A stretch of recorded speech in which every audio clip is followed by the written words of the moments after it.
আছি যেখানে শুধু সাপেদের রাজত্ব, কিন্তু আমি এর থেকেও ভয়ঙ্কর জায়গায় যাব, যেমন বরফে ঢাকা একটা খাড়া পাহাড়ে উঠবো। আমি পড়ে যাবো, আমাকে নামাও নামাও। এমন একটা রাস্তায় গাড়ি চালাবো যেখানে প্রচুর মানুষ মারা গেছে। আমরা মৃত্যু থেকে আর 7 ইঞ্চি দূরে আছি। ভয়ঙ্কর শার্কদের সাথে কেজ ছাড়াই সুইমিং করব এবং আরো অনেক কিছু। আর শুরু করব এই কেজ থেকে, একটা আফ্রিকান সাফারির মাঝখানে যেখানে অনেক সিংহ, চিতা, হিপো এবং আরো অনেক প্রজাতি যেগুলো আমাদেরকে মেরে দিতে পারে। আমরা এটা কেন করছি? কারণ আমরা পৃথিবীর সব থেকে ভয়ানক 5টা জায়গায় যাব। আমি একটা সিংহ দেখতে পেয়েছি।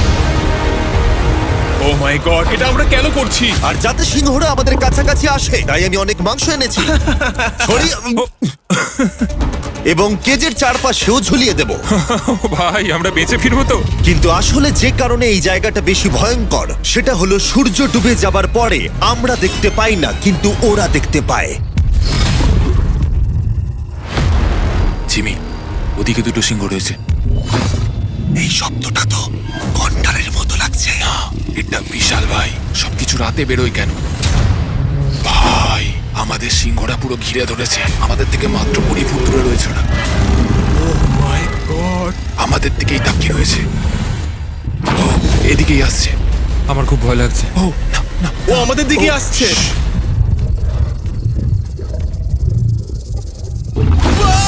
সিংহগুলো আমাদের চারপাশে ঘুরেই যাচ্ছিল। আমরা হয়তো এই ভিডিওটা করতে গিয়ে মারাই যাবো। আর এটা তো সবে শুরু, কারণ এই ভিডিওতে পরের জায়গাগুলো আগের জায়গার থেকে আরো অনেক বেশি ভয়ানক হতে চলেছে। শেষে থাকবে এমন একটা দ্বীপ যেটা সম্পূর্ণ বিষাক্ত সাপে ভরা। আর এবার আমরা আইস ক্লাইম্ব করব একটা বিশাল ভয়ানক ঠান্ডায় জমে যাওয়া জলপ্রপাতে।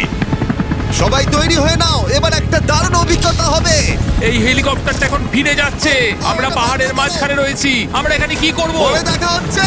এখন আমরা আইস ক্লাইম্ব করার জন্য তৈরি। আর এখান থেকে ফিরে আসার কোনো উপায় নেই। এই দুটোর মধ্যে যে কোনো একটা পথ দিয়ে এই বিশাল খাড়া পাহাড়ে উঠতে হবে এই ব্লেডেড বুটস আর এই আইস পিক্সের সাহায্যে। আমার জীবনে করা এটা সবথেকে ভয়ানক জিনিস। আমার জন্য প্রার্থনা করো। জিমি, তুমি চাও আমরা এই পাহাড়টা চড়ে ওপরে উঠি? হ্যাঁ, এটা অসম্ভব। সত্যি কথা বলতে আমার মনেই হচ্ছিল না এটা আমরা করতে পারবো। তারপর নোলানের সাথে যা হলো তাতে আমরা আরো বেশি ভয় পেয়ে গেলাম। আমি পারবো না বন্ধুরা, একটু দাঁড়াও। আমি বেরিয়ে যাচ্ছি, আমি পারবো তুমি না। হাল ছাড়তে পারো না। না, আমি পারবো না। আমার বিশ্বাসই হচ্ছে না নোলান এটা করবে। সত্যি ভাবিনি। নোলান কুইট করলো। আমরা কিন্তু প্রায় ওপরের দিকে রয়েছি। তোমরা এখন হাফ অবধি এসেছো। ও জিমি, নিচের দিকে দেখো না। ও মাই গড। যত উঠছি তত খাড়া হচ্ছে। আমার পা, আমি গ্রিপ পাচ্ছি না। ও ও ও ও। আরে তুমি পড়ে যাচ্ছিলে? ও মাই গড, আমি টপটা দেখতে পাচ্ছি জিমি। এটা আমার করা সব থেকে ভয়ানক জিনিস। এটা আমি পারবোই। আমাকে ওপরে উঠতেই হবে। দেখাও এটা কতটা খাড়া। প্রায় এসেই গেছি, হাল ছাড়লে হবে না। আর 10% বাকি। আমি এখন কাঁদতেও পারছি না, যদিও এসব করা আমার একেবারেই উচিত নয়। তুমি প্রায় এসেই গেছো জিমি। তবু আমি কোনো মতে এই জলপ্রপাতের উপরে উঠতে পারলাম। আমরা পেরেছি ভাই। আমরা পেরেছি। আহ, কিন্তু আমার মনে হয় নোলান একদম ঠিক করেছে। কিন্তু এবার আমরা দেখবো নোলান লিস্টের 3rd প্লেসে গিয়ে কি করে, যেটা অবস্থিত বলিভিয়ায়। সেখানকার ডেথ রোডে আমরা ড্রাইভ করব।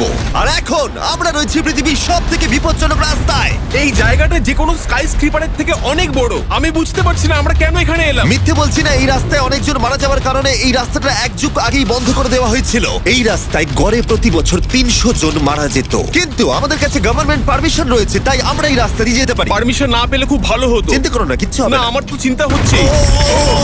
এবার বুঝতে পারছি কেন ডেথ রোড বলে। কিন্তু তুমি এমন চালাচ্ছ জানো এটা খুব সাধারণ রোড। দেখো তোমার জীবন আমার হাতে রয়েছে, তাই তুমি এরকম না, তোমার জীবন আমার হাতে রয়েছে। দেখো স্টিয়ারিংটা মনে হচ্ছে কেঁপে উঠলো। থেকে হাত সরিও না। আমরা এখন মৃত্যু থেকে মাত্র 7 ইঞ্চি দূরে আছি। আমরা খাদের খুব কাছে রয়েছি। সাবধানে সাবধানে সাবধানে। বলছো? ও কি মাই flash গড, করছে? আমার লাইফ ফ্ল্যাশ করছে, ফ্ল্যাশ করেই যাচ্ছে আচ্ছা, বারবার। আর যদি তোমরা ভাবো এটাই সব থেকে বিপজ্জনক, তাহলে বলে রাখি আমাদের রাস্তায় আরো 3টে বিপজ্জনক স্পট বাকি আছে। রাস্তা আস্তে আস্তে আরো সরু হয়ে যাচ্ছে।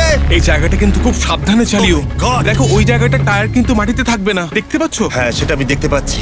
ও মাই গড, দেখো খাদটা Oh, কতটা দাঁড়াও। গভীর। নোলান, তুমি কি একটু গাইড করতে পারবে? অবশ্যই গাড়ি থেকে নামতে পারলে খুবই খুশি হব। ও দেখো পড়ে যেও না ভাই। এটা কি? একবার দেখো খাদটা কতটা গভীর। সত্যি অনেক গভীর। এখান থেকে একটা ওয়াটার হ্যাঁ, এখান থেকে আমাকে বার করো। ঠিক আছে। এটা তো পাগলামো ভাই।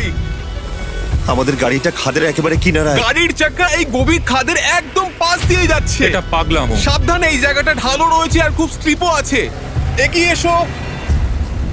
নোলান, তুমি একেবারেই ডিরেকশন দিতে পারো না। আসলে আমি এখন চেষ্টা করছি গাড়ি থেকে বাইরে থাকার, অত ভালো ডিরেকশন আমি দিতে পারি না। তুমি ভিতরে ঢুকে পড়ো, কিছু পারছো না তুমি। ঠিক আছে। তাড়াতাড়ি বসো, এবার আমি স্পিড তুলবো। নোলান, তুমি কি জানো এই রাইডে কি করলে বেশি মজা হবে? কি? আমাদের ব্র্যান্ড নিউ ফেস্টিভ্যাল স্ক্রিমি পিনাট বাটার কাপ খেলে। ও, আমি ভাবলাম তুমি বলবে গাড়ি আস্তে চালালে। না, ও মাই ফগ গড। অনেকটাই বেড়ে যাচ্ছে, সামনে ঠিকঠাক দেখা যাচ্ছে না। রাস্তার বেশ কিছু অংশ একেবারেই সাধারণ, কিন্তু বলিভিয়াতে ওয়েদার খুব তাড়াতাড়ি চেঞ্জ হবার কারণে হঠাৎ প্রচুর কুয়াশা মৃত্যুদূত হিসেবে সামনে চলে আসে। আরে দাঁড়াও দাঁড়াও দাঁড়াও দাঁড়াও দাঁড়াও দাঁড়াও, আমরা ধারে চলে এসেছি। আমি ভালো করেছি তো? না, আর একটু হলেই কিন্তু আমরা পড়ে যেতাম, খাদের খুব কাছে আছি। ঠিক আছে, তাহলে এদিক দিয়ে বের করি। ঠিক আছে, একটু দূর দিয়ে চলো। হ্যাঁ আরে, ঠিক আছে। ওটা কিসের আওয়াজ হচ্ছে? আমরা অনেক কাছ দিয়ে যাচ্ছি। আমি ভাবলাম সবকিছু একসাথে মিক্স করি আর বের করি আমাদের নিজেদের ফেস্টিভ্যাল কাপ। এই কাপের সব থেকে ভালো জিনিস হলো আমরা পিনাট বাটার জার থেকে সরাসরি বের করে ইউজ করি। দেখো কতটা জ্যাব আছে, এটা দারুণ খেতে। এছাড়াও এর মধ্যে আমরা ফেস্টিভ্যালস চকলেট দিয়েছি। তোমরা হয়তো জানো না, ফেস্টিভ্যালস এর কৃষকদের আমরা যথেষ্ট পারিশ্রমিক দিই। আমরা ফেয়ার ট্রেড সার্টিফাইড বিন ব্যবহার করি। আমরা একেবারেই শিশু শ্রমিক সমর্থন করি না। ও মাই গড, এই তিনটে জিনিসই কোনো আমেরিকান চকলেট কোম্পানি করে না। নোলান, হ্যাঁ এক যুগ তো কেটে গেছে, দেখে নাও ব্রিজটা ঠিকঠাক আছে কিনা। ঠিক আছে। আমি শিওর হতে চাই যে এটা ভেঙে পড়বে কিনা, কারণ আমি মরতে চাই না। নোলান, ব্রিজটা পরীক্ষা করো, সব ঠিক আছে? হ্যাঁ ঠিক আছে। বিগ চকলেট তাদের কৃষকদের মজুরি কম দেয় আর শিশুদের দিয়ে কাজ করায়। শুধুমাত্র পশ্চিম আফ্রিকাতেই লক্ষ লক্ষ শিশু শ্রমিক রয়েছে যারা কোকো ফার্মে কাজ করে। তাই তোমাদের এটা খাওয়া উচিত শুধুমাত্র স্বাদে দারুণ বলেই নয়, বরং চকলেট ইন্ডাস্ট্রিকে একটা বার্তা দেওয়ার জন্য। তোমাদের কৃষকদের যথেষ্ট পারিশ্রমিক দাও আর শিশু শ্রমিক প্রতিকার করো। এটা তো পাগলামো ভাই। আমরা ডেথ রোড সার্ভাইভ করলাম। এখনো অবধি আমরা সার্ভাইভ করেছি, কিন্তু পরের বোনাস প্লেসে কার্ল আর নোলান শার্কে ঘেরা সমুদ্রের একেবারে মাঝখানে যাবে। আর কিছু কারণবশত জলে কেজের মধ্যে থাকবো না। হ্যাঁ, ইউজুয়ালি আমরা এটাই ব্যবহার করি, কিন্তু এবারে আর করব না। এখানকার শার্কগুলো অতর্কিতে আক্রমণের জন্য বিখ্যাত, আর এটাই এই জায়গাটাকে ইউএস এর সব থেকে বিপজ্জনক করে তুলেছে। বিশ্বাসই হচ্ছে না আমরা এটা করতে চলেছি। ও মাই গড, এগুলো তো অনেক বড় সার। ও মাই গড। ভাই আমরা এটা কেজ ছাড়া কেন করছি? ভাই তোমার পেছনে পেছনে। ও মাই গড, এটা অনেক বড়। নোলান, এক্ষুনি ভাই নামো। আমার ইচ্ছা করছে না, নামো। আমি যেতে চাই না। সত্যি আমি মরতে চাই না ভাই, মরতে চাই না। ও মাই গড, এটা তো অনেক বড়। ঠিক আছে ঠিক আছে ভাই, এই শার্কগুলো তো দ্বিগুণ বড়। আমি আর যাচ্ছি না, হয়ে গেছে। কিন্তু দ্বিতীয় বিপজ্জনক জায়গার কাছে এটা কিছুই নয়, যেটা অবস্থিত অ্যামাজন রেন ফরেস্টের একেবারে মাঝখানে। এখানকার সৌন্দর্য দেখে বোঝা যাবে না জায়গাটা কতটা বিপজ্জনক, কারণ কিছু মুহূর্তের মধ্যেই এই জায়গাটা এরকম থেকে এরকম হয়ে যেতে পারে। একটু ঝড় বৃষ্টি হলেই এখানে জলস্রোত নেমে আসে এবং গোটা এলাকা ভাসিয়ে দেয়। আর আজকে আমরা দেখব গোকটা ক্যাটারাক্টস ওয়াটারফল, যেখানে জলস্রোত নেমে আসছে 1000 ফুট ওপর থেকে নিচে জলাশয়ের মধ্যে। আর এই মেঘলা দিনে আমার সাথে এসেছে এই যে এরা। এ হলো হেজ, 70 দিন জঙ্গলে কাটিয়েছিল। এ হলো বেলি, যে কিউবে 100 দিন কাটিয়েছিল। আমরা এখন অনেক ভয়ঙ্কর জিনিস করতে চলেছি, যেখানে মৃত্যুর সম্ভাবনাও আছে। না মানে দাঁড়াও, সেটা এসো এসো এসো তোমরা, চলো যাওয়া যাক। আর অনেকক্ষণ পরে আরো অনেকক্ষণ পরে সাবধানে। সব থেকে পিচ্ছিল জায়গায় ট্রেক করা, বিশাল খাড়া জায়গায় যাওয়া যেখানে এখনো মানুষের পা পড়েনি। বেঁচে গেছি। আমরা শেষ পর্যন্ত গন্তব্যে এসে পৌঁছলাম। এটা একটা ওয়াটারফল, দেখতে পাচ্ছ তোমরা? মানে একবার যদি স্লিপ খেয়ে দারুণ পড়ো লাগছে। তাহলে তোমরা শেষ। আর গাইডের সাহায্যে আমরা নদীটা সুরক্ষিতভাবে পার করলাম। এই দেখো, উই! আর তারপরে আমরা কিছু দড়ি সংগ্রহ করলাম, যাতে আমরা ওয়াটারফলের নিচ অব্দি দেখতে পারি। নিচ দেখতে পাচ্ছ? ওয়াও, এটা দারুণ লাগছে। হা! কিন্তু যেমনটা আমি আগে বলেছি, এই জায়গাটা দেখতে যতটা সুন্দর, এক মুহূর্তের ব্যবধানে এটা প্রচন্ড ভয়ঙ্কর হয়ে উঠতে পারে। এখন বিশাল পরিমাণে ঝড় বৃষ্টি শুরু হয়ে গেল। এই জন্যই এটাকে পৃথিবীর সব থেকে ডেঞ্জারাস প্লেস বলা হয়। এই ওয়াটারফলটা এখন আস্তে আস্তে অনেকটা ছড়িয়ে যাবে, অনেকটা জল বেড়ে যাবে, সবকিছু ভাসিয়ে দেবে। এখানে এখন জল অনেক বেড়ে যাবে আর আমাদের বেরোতে হবে। আমরা কি রোপগুলো ব্যবহার করে ওয়াটারফলের পাশ দিয়ে নিচে নামবো? না একদমই নয়, এটা খুবই বাজে আইডিয়া জিম। আমরা এখন জঙ্গলের মাঝে ফেসে গেছি, এটা তো বাজে ব্যাপার।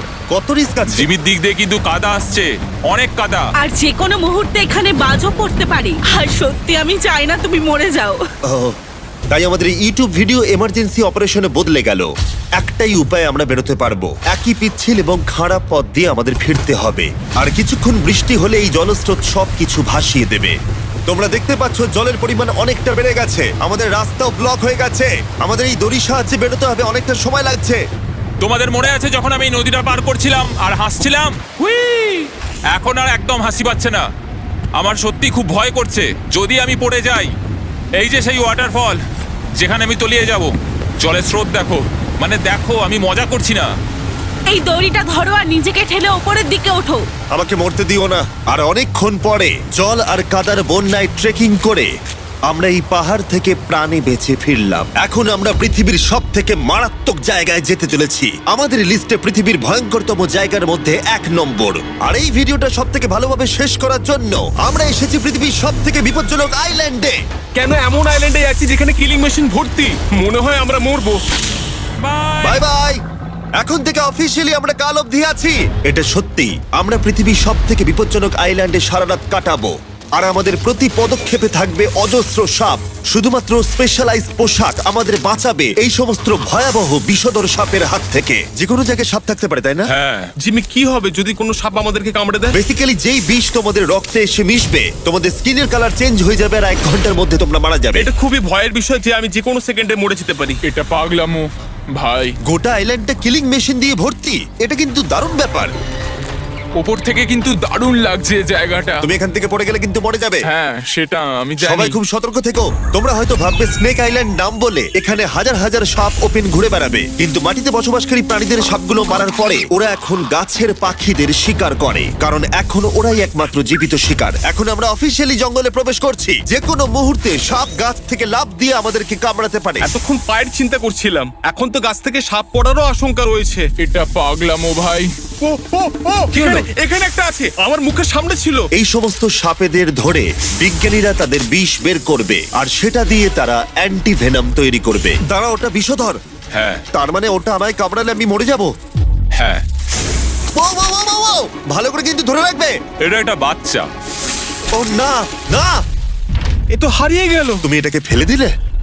না, পালিয়ে গেল। এটা পালিয়ে গেল। কিন্তু তুমি, মানুষটা সাপটাকে এমন ভাবে ফেললো যেন আমি আমার ফোন ফেলেছি। যত আমরা জঙ্গলের গভীরে ঢুকছি, ঝোপঝাড়গুলো খুব ঘন, আমি আমার সামনে 2 ফুটও দেখতে পাচ্ছি না। যে কোনো জায়গায় সাপ থাকতে পারে।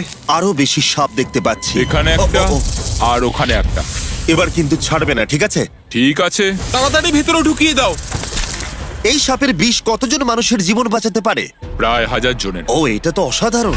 সারা বিশ্বের যত অ্যান্টিভেনাম পাওয়া যায় তার 90% ব্রাজিল থেকেই পাওয়া যায়। তার মানে হলো যতগুলো সাপ আমরা ধরবো তত হাজার মানুষের জীবন বাঁচবে। জিমি, ওখানে আরেকটা সাপ রয়েছে। ও মাই গড, এটা তো বিশাল। আমরা অনেক খুঁজে পাচ্ছি, ওরা বাইরের দিকে তাই আসছে। দিনের বাকিটা সময় আমরা এই বিষাক্ত সাপগুলোকে ধরতে সাহায্য করলাম। এমনকি আমরা বিজ্ঞানীদের রিসার্চেও সাহায্য করলাম। দেখো, এই সাপটা মাটি থেকে 15 ফুট উপরে রয়েছে, আর সায়েন্টিস্টরা আমাদের গাছটাকে নাড়াতে বললো যাতে এটা নিচে পড়ে যায়। এই গাছগুলোর নিচে আমি কখনোই ক্যাম্পিং করব না। ও তো একটুও নড়ছে না। অনেকগুলো জীবন বাঁচাতে হলে আমাদের অ্যান্টিভেনাম দরকার। অন্ধকার ঘন হয়ে এলে আমরা সার্ভাইভ করার দিকে মন দিলাম। এবার ক্যাম্পিং এর সময়। ক্যাম্প সেট আপ হয়ে গেল, যদিও আমি সত্যিই জানি না এই ক্যাম্পগুলো স্নেক প্রুফ কিনা। আমরা এখন ঘুমোবো সাপেদের মাঝে। একটু ভয় লাগছে। এখন আমরা ঘুমোবো আর আশা করব আমাদের টেন্টে কোনো সাপ ঢুকে পড়বে না। খুবই ভয় লাগছে। আমি বাড়িতে গিয়ে শান্তিতে ঘুমোতে চাই। তাই আমাদের মনে একটাই চিন্তা ঘুরপাক খাচ্ছিল, যত তাড়াতাড়ি সম্ভব এখান থেকে বেরোতে হবে। আমি শুধু বাড়ি যেতে চাই। একটা বিশাল আইস মাউন্টেনে ওঠা থেকে শুরু করে এমন রাস্তায় ড্রাইভ করা যেখান থেকে 1000 ফুট নিচে পড়ে যাওয়ার সম্ভাবনা আছে, শার্কে ঘেরা সমুদ্রের মাঝে সাঁতার কাটা কোনো কেদ ছাড়াই, এবং সবার শেষে আমরা স্নেক আইল্যান্ড সার্ভাইভ করেছি এবং কেউ মরেনি। দেখার জন্য ধন্যবাদ। তোমরা আমার brand new festival creamy peanut butter cup খেও। এই রিটেলার গুলোতে পাওয়া যাচ্ছে। আমি চকলেট ইন্ডাস্ট্রিকে একটা বার্তা দিতে চাই, চকলেটের উৎপাদনকে সুরক্ষিত করো।